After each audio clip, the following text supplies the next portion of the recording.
From celebrating your win a little too early, to being beaten to a pulp after an egotistic trash talk, here are the most terrible moments UFC fighters want you to forget. Let's get the ball rolling with the soldier of God himself, Yoel Romero.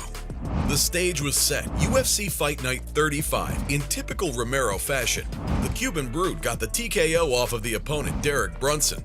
The bout even won Fight of the Night, though ironically enough, it wasn't the fight that made the headlines.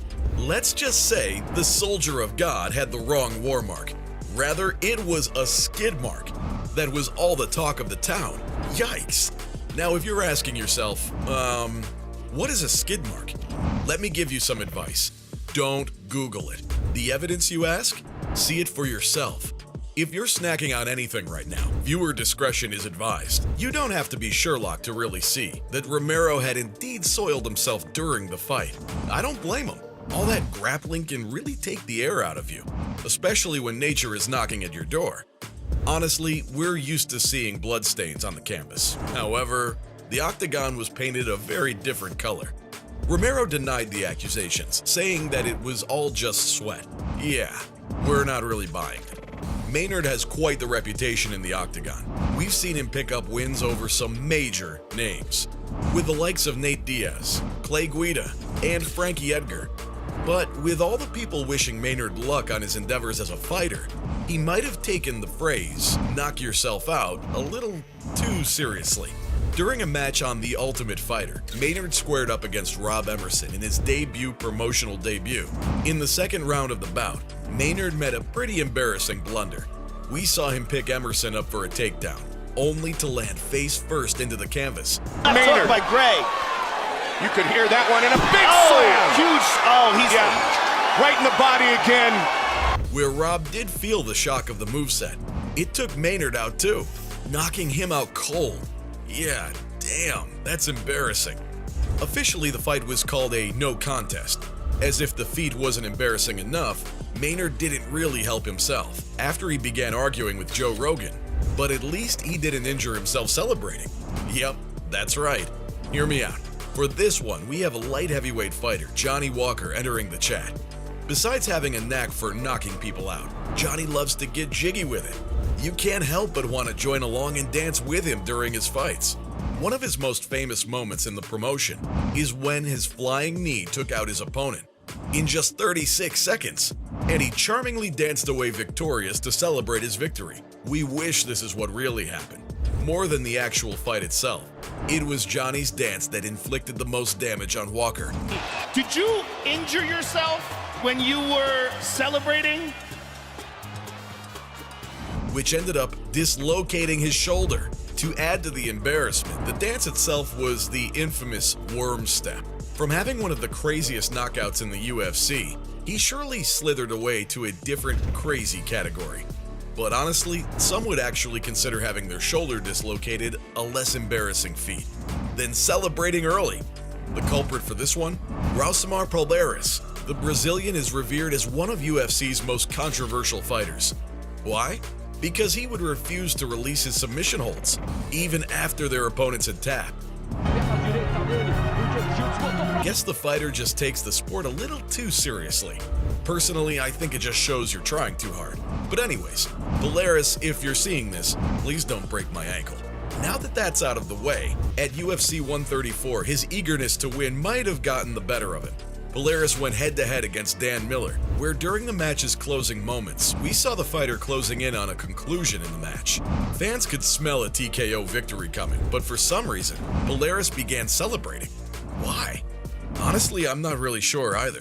It was a pretty cringy exchange between the ref and Palhares, where he had to break it to the fighter that the bout was still on. Ultimately, Palhares did end up victorious in the matchup, though this time the match went the distance, rather than being TKO. Okay, UFC has some pretty terrible moments in the ring. If I were any of these fighters, I'd have switched careers. Maybe I'll take my newfound skill of confrontation to approach customers at McDonald's. Gotta do what you gotta do, okay? But besides all the action inside the octagon, the UFC has had its fair share of terrible moments outside it. For this one, we are heading to some press conferences with the notorious Conor McGregor having a verbal spat with, wait, who? I'm just kidding. You've pretty much seen this clip on every Conor McGregor fan page, where fighter Jeremy Stephens tries to market himself as the top dog when a member of the press asked Conor who would give him the toughest time in the cage. After throwing a full-fledged monologue, Conor just had one question: who the beep is that guy? And the crowd went nuts. The cameraman really knew what he was doing. When he panned the camera on Jeremy, where he tried to shrug off the secondhand embarrassment, you just know deep down he wishes he didn't speak. I mean, come on, I don't blame him. Say what you will about Conor McGregor, at the end of the day, he is one of the greatest athletes on the mic. If anything, we actually know now who Jeremy is. But don't worry, Jeremy. I'm pretty sure he'd be smiling for our next pick on the list.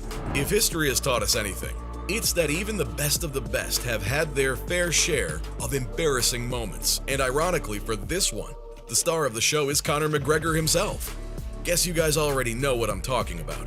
You see, Conor's skills on the mic are pretty fire, but he didn't seem all too notorious against a Dagestani who casually wreaked havoc in the UFC and left with an undefeated streak. That's right, I'm talking about Khabib Nurmagomedov's mauling of Conor McGregor. In the build-up to their fight at UFC 229, McGregor did what everyone expected him to do: disrespect Khabib on the mic, where the Eagle remained humble and calm throughout. Conor probably used every insult in his book for the fighter, where at the end of it all we heard from Khabib was a promise that he was going to smish Conor at UFC 229. Tomorrow night, I'm gonna smash your boy, guys. I'm gonna smash your boy. And I wanna say thank you. And on the night of the fight, he did just that and more.